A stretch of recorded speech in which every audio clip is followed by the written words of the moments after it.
अस्सलाम वालेकुम वरहमतुल्लाहि वबरकातुहू।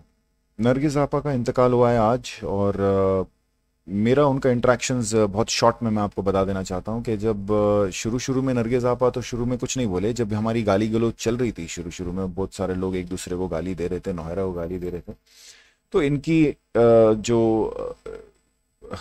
दाखिला जो है इसमें इस तरीके से हुआ कि वो उन्होंने हमेशा अपने ऑडियोज में बार बार ये कहते रहे कि तुम लोग सब मर्द लोग मिलके एक औरत को क्यों गाली दे रहे। तो उनका कंसर्न ये था कि गाली वाली वाला ये सब चीज़ नहीं होना चाहिए। और हम लोग, मैं मेरे तरफ से हमारी ये बात होती थी कि भाई गाली गलौज का जो सिलसिला है वो नौहरा शेख की तरफ से स्टार्ट हुआ है।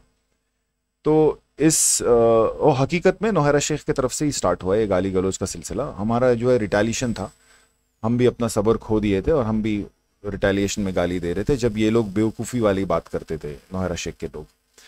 तो नरगिस आपा का ऐसा था कि भाई वो एक औरत है, उसको बाहर आने दो, उसको मौका दो, वो देगी। उनको भरोसा था क्योंकि ये नौहरा शेख इस्लाम के हिसाब से बहुत कुछ बोलती थी, तो उनको भरोसा था। तो बोलती थी सब्र करो, ये करो, वो करो। और लोगों को, हर एक लोग को फ़ोन कर करके, यानी नौहरा शेख के ख़िलाफ़ कम से कम कुछ नहीं बोले तो सबसे ज़्यादा कंप्लेंट रोकने में अगर किसी शख्स ने रोल अदा किया है तो वो नरगिस आपा का रोल था। अब मेरे साथ पर्सनल इंटरेक्शन ऐसा था कि मेरे फैमिली के बारे में उन्होंने काफ़ी कुछ उल्टा पुल्टा बोला। चलो खैर जाने दो। वो मेरे ख्याल से वो चाहती थी कि मैं कहीं ना कहीं किसी न किसी तरीके से रुक जाऊं, और मैं रुका नहीं। फैमिली अलग हो गई लेकिन रुका नहीं, वो अलग बात है। लेकिन एक कोशिश होती है ना कि भाई इसको, इसके फैमिली को बोलो, या जैसे कि इसके कोई बड़े को बोलो ताकि वो बड़ा इसको बोल के रोक देवे, या छोटे को बोलो या छोटा आके रोके इसको रोक देवे। लेकिन वो एक कोशिश थी और उस कोशिश में उन्होंने मेरे खिलाफ काफ़ी उल्टा पुल्टा बोला। लेकिन मैं आज तक, मेरे को गुस्सा था उस बात का, लेकिन let go, I am just letting it go. ख़त्म, छोड़ दो उसको, वो कोई मायने नहीं रखता। नरगिस आपा ने कुछ लोगों से पैसा जमा करके अपने नाम पे हीरा ग्रुप के अंदर जब पैसे डाले, तकरीबन लोग कहते हैं कि 90 लाख, उसमें से उन्होंने अपनी पर्सनल कैपेसिटी में 45 लाख रुपीज़ रिटर्न किया। ये एक पॉइंट बहुत स्ट्रांग है। और दूसरी पॉइंट ये है कि उन्होंने, हमको लूटने वाले वो नहीं थे, हमको लूटने वाले नौहरा शेख थे। और नौहरा शेख को सपोर्ट करने के लिए उनका जो पर्सपेक्टिव था, नज़रिया था, वो ये था कि वो एक औरत है, उसको एक मौका दो।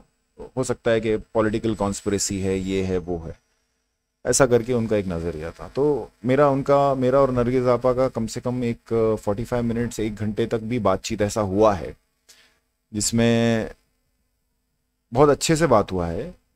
लेकिन मैं फिर भी उस वक्त तो दिल से निकाल नहीं पाया। बहुत अच्छे से बात हुआ है जिसमें उन्होंने मेरे को समझाने की भी कोशिश की, थोड़ी बहुत धमकाने की भी कोशिश की। मैं उसको एकदम उस बातचीत को एकदम अलग तरीके से हैंडल किया। मैंने भी कुछ उल्टा पुल्टा नहीं बोला, उन्होंने भी कुछ उल्टा पुल्टा नहीं बोला, समझाने की कोशिश की, ये वो, थोड़ी बहुत मेरी तारीफ भी की।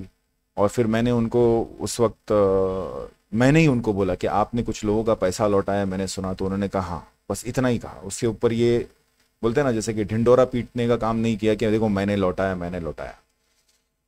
तो बस मैं, मेरे हिसाब से, we have to let go. She has died in the month of Ramadan.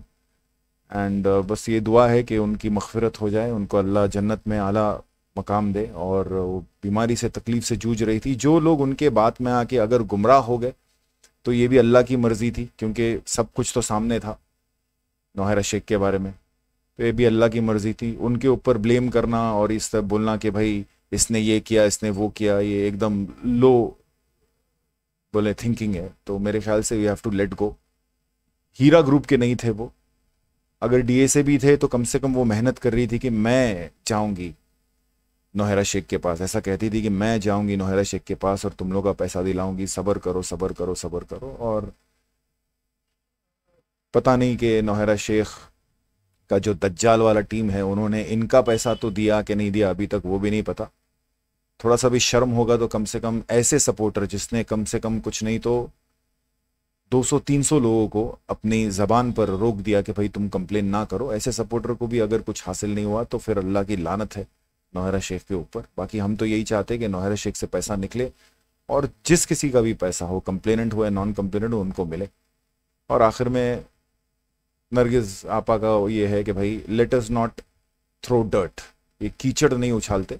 हर एक की बारी आने वाली है, हर एक मरने वाला है, और कोई भी ये नहीं चाहेगा कि उसके मरने के बाद, यानी कोई किसी का फैमिली ये नहीं चाहेगा कि किसी अपने के मरने के बाद लोग उसके बारे में उल्टा पुल्टा बोले। तो मेरे हिसाब से मैं दिल से इनको माफ़ करता हूँ और अल्लाह से माफ़ी चाहता हूँ कि अगर मैंने इनका कभी दिल दुखाया है तो। ठीक है। अस्सलाम वालेकुम वरहमतुल्लाहि वबरकातुहू।